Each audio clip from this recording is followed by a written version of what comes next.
Gwaith, work. Be mae o'n wneud? Nofelydd ydy o.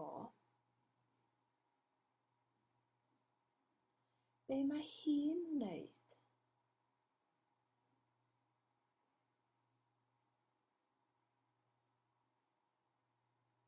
Ysgrifenyddes ydy hi.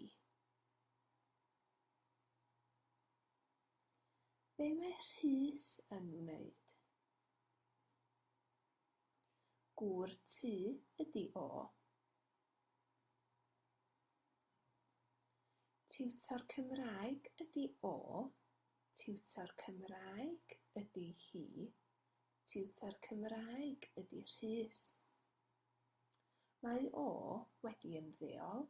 Mae hi wedi ymddeol. Mae Siân wedi ymddeol. Mae o yn gweithio mewn archfarchnad. Mae hi yn gweithio mewn archfarchnad. Mae o yn gweithio yn y banc. Mae hi yn gweithio yn y banc. Mae o yn gweithio i S4C. Mae hi yn gweithio i S4C. Ydy o'n gweithio? Ydy hi'n gweithio? Ydy Bethan yn gweithio?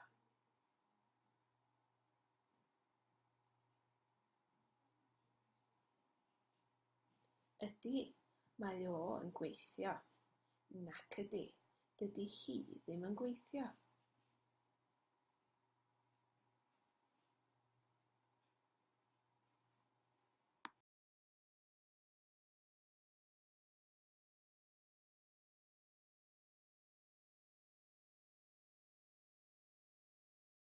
Created using Powtoon.